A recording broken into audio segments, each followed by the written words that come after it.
Hello my dear health seekers, Inga from Health Origins here. So today I've got an exciting and fairly simple recipe for you. I'm going to be making Seitan Roast. So let's begin.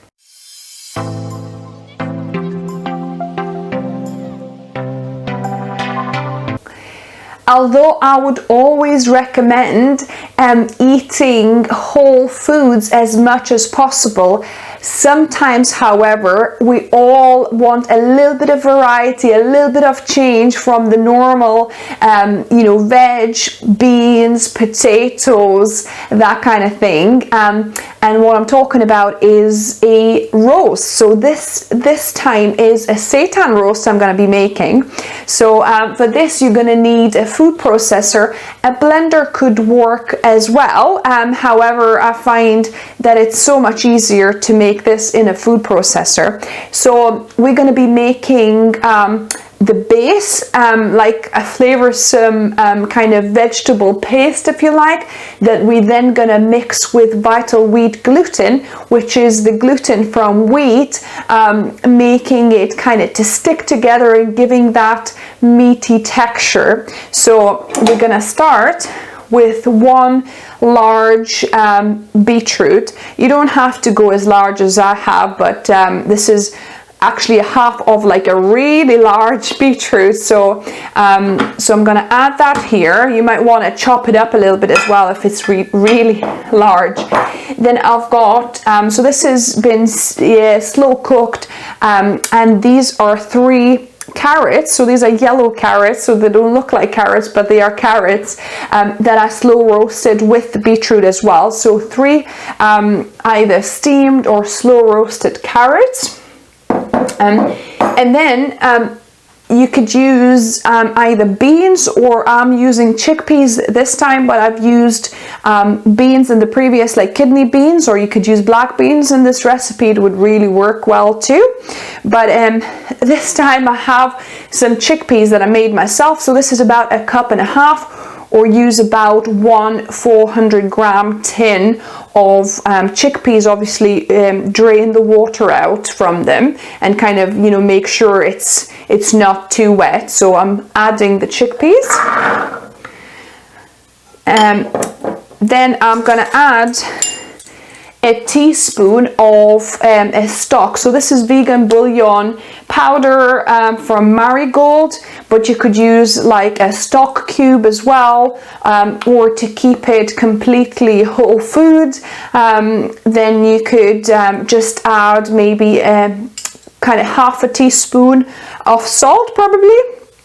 But I'm gonna just add, so adding half a teaspoon of salt and maybe a little bit of nutritional yeast will be very similar to this. So I'm going to add a teaspoon of stock here, and then I'm going to add a tablespoon of pulled pork seasoning I've got here from Sainsbury's. But you can do your own combination of 1 teaspoon of smoked paprika, 1 teaspoon of onion powder, half a teaspoon of garlic powder, and half a teaspoon of cumin. So that's pretty much going to be that mix.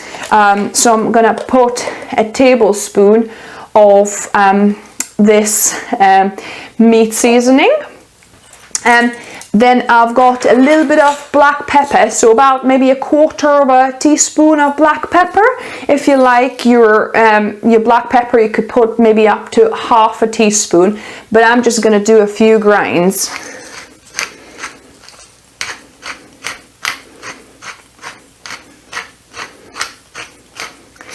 So that's that. And now we need to combine, if you watched any of my previous Seitan videos, or even bean burger videos, I make a flavoursome paste to add to these ingredients. So I'll start with 1 teaspoon of Dijon mustard. Again, if you're allergic to mustard powder, well, mustard, then just omit it. But I find it adds quite a bit of flavour. If you add nutritional yeast, that should kind of be very similar too. So that's 1 teaspoon of Dijon mustard. Then I'm gonna add 2 tablespoons of soy sauce.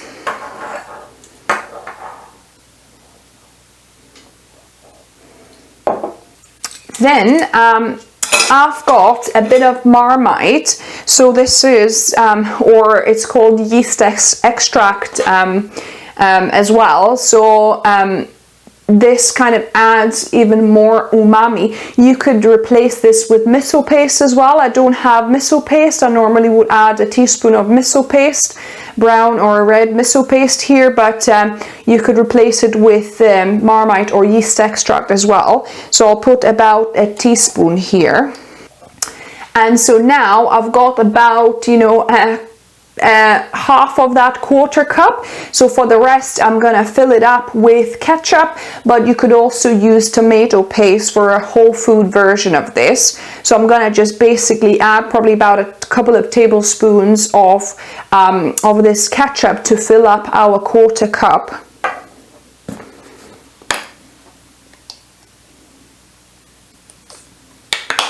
And I'm gonna give it a little mix before I add to the ingredients, just so that it kind of mixes up a little bit.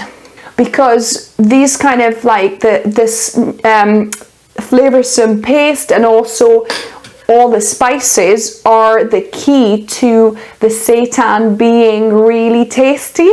Because if you omit these kind of flavorful pastes or spices, if you underspice this, it will taste a little bit bland with all the other ingredients, and also like seitan flour, it will taste a little bit bland. So that's why we're adding quite a bit of flavor to it, quite a bit of spices. And for these flavorful pastes, if you are soy intolerant, so instead of say soy sauce or miso paste, you could always add some sweet chili sauce or barbecue sauce or even onion relish, these kind of things, just to give that extra flavor. Right, so the paste is pretty much mixed in now. I'm gonna just add it, and then I'm just gonna add the lid on this and blitz this for about a minute or two, just until everything incorporates. I might need to scrape it down a couple of times as well. So yeah, at the start, every so often you will need to open it up and kind of just scrape the sides to make sure everything is blending up together. The paste is ready. And I'm gonna be transferring from this to a bowl, and we're gonna be adding our vital wheat gluten. So this is 1.5 cups of vital wheat gluten. You wanna judge by your kind of wet ingredients. You don't want to overdo it on gluten, so you probably want about at least 2 or 3 times more of this than of your vital wheat gluten. So we'll see whether we're going to use the whole lot or maybe a little bit less. I've transferred my my mixture into the bowl, and at this point you might want to even taste your mixture to make sure it's got enough salt and kind of flavors. But I'm going to be adding about maybe 1 cup of the vital wheat gluten to start with. You know, because it's always easier to add more than to take out. Once you add too much, your dough, your seitan dough becomes like, you can become too stiff, and then you'll have a very kind of tough roast. So we're kind of trying to go between like a roast beef and some kind of nut roast texture. I guess depends what kind of texture you like. So if you like more of a kind of gummy beef type texture, then you add a little bit more gluten. If you like more of a softer nut roast type texture, then you know, you put a little bit less of this vital wheat gluten. And it's very important to be gentle when, you know, first mixing this mixture, because this just goes everywhere if you're trying to mix it too fast. Once you mix with the spatula enough where you kind of can't see any more flour, then you can go in with your hands to knead the dough a little bit, but also be careful because this will dye. So if you have gloves, it's best if you put them on, not to dye your hands. Haven't got kitchen gloves anymore. I need to get a pair again, but yeah, so I'll just go in with my hands and mix it up. So and it's good to actually leave after mixing even like about 5 minutes for it to rest, because gluten has time to develop a little bit, and then you can kind of knead a bit more afterwards as well. So what you're looking for, you kind of want the dough to be kind of sticking together, but not to be too stiff where you can't really kind of mix it anymore, knead it anymore. It's like too stiff. This one is almost a little bit too soft yet. So I would add maybe another 1/4 cup. So it will be about 1.25 cups I'll add here. So yeah, so I'll leave a little bit and I'll mix in this extra 1/4 and see how we go. And this dough is a pleasure to mix actually. It's so good, it doesn't stick to your hand. It really is quite pleasurable to mix. So this dough is actually perfect. It's something like I did last time, and it was more of a nut roast consistency. So this would be perfect. It's, you know, kind of stiff enough that it will hold quite well, and it'll be like a softer texture. But this time I actually want to go more for like beef texture, so I'm gonna add all of my vital wheat gluten, so it'll be like 1.5 cups altogether. So now it's definitely a stiffer dough. It's kind of a bit harder to mix now, and that's the consistency I'm going for this time. But obviously, like I said, if you're wanting to go for more of a nut roast consistency, then, you know, just 1.25 cups of vital wheat gluten for this amount is perfect. So I'm gonna just let it rest for about 5 minutes while I prepare our baking sheet and also foil. So I'll do kind of like a double to wrap this in. So I have prepared a baking sheet and then also silver foil. So I'm gonna just wrap it in the baking sheet, but silver foil is there just to give a little bit of stability and kind of holding it all together better. So shape your dough into the shape of the roast you're gonna have. So yeah, kind of oblong or square shape, like that. And then just roll it fairly tight, not like overly tight, but obviously tight, so that it's covered with paper from all sides. So I'm just gonna carefully roll it like that, and then tuck these ends up. So now you can either steam it in a normal steaming pot, so have obviously water boiling underneath, have a steamer basket and with the lid closed, so you can steam this for about an hour, 20 minutes perhaps maybe, but I'm going to be doing this in my Instant Pot.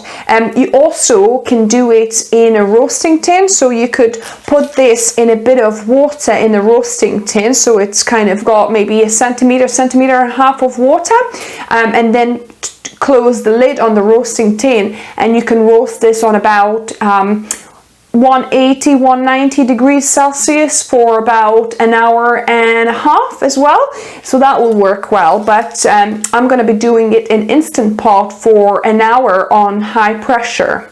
So I've got my Instant Pot and I've got my steamer basket in here, and I've put some hot water underneath. Obviously put boiling water to speed things up, and then I'm gonna add my roast here into the steamer basket.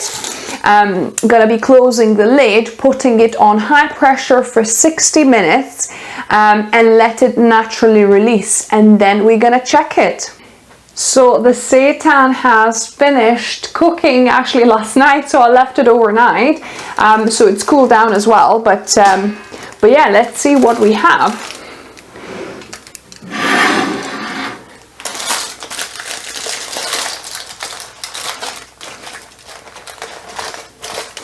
So there we go. So this is quite nice and firm seitan. It's got a little bit of a wet belly, if you like, but you could potentially eat it like that.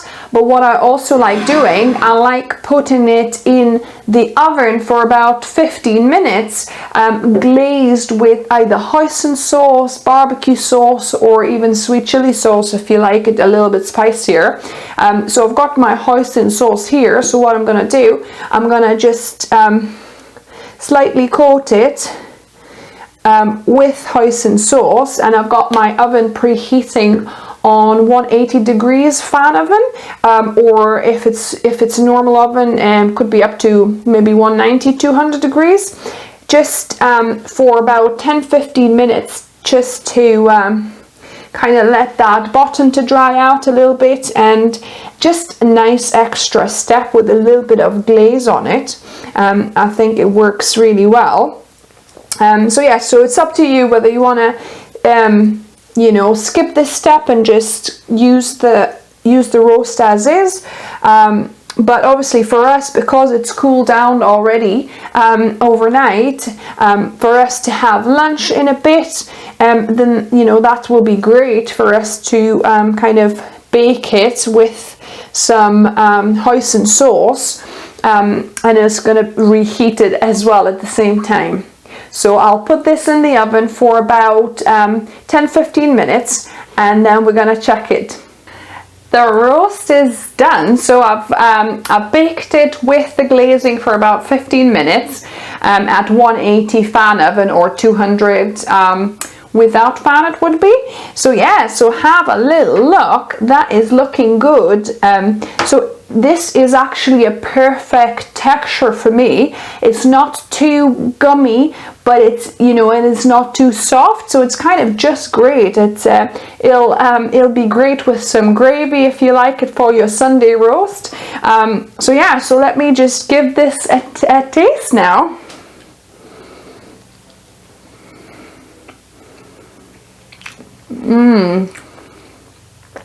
This is good.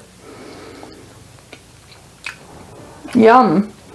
The other additional ingredient that you can add, this is completely fat-free, and whilst it's really good still, right, it's really tasty, for it to feel even more like a roast, like meat, you can add a third of a cup of either coconut milk, from the can you get, or you could add a third of a cup of some nut butter. So whether it's almond butter or peanut butter, cashew butter, or even tahini would work. So some kind of fat, because that will kind of add to the taste and kind of a bit to the texture of this roast, although it's really nice just without, to be honest. So if you're watching your calorie intake, this will work just great without. But if you wanted to do a more kind of a even more kind of meat-like texture and taste, then yeah, add a third of a cup to the mix initially before mixing with the vital wheat gluten, and that will work just as great too. So I hope you like this video. Give me a thumbs up, and let me know what other videos you would like me to do on this channel. And if you're new here, welcome, and subscribe for more videos just like this and other experiments and weight loss tips on Wednesdays and Saturdays. And remember, food is fuel. So be mindful of what you put in the body. Until next time.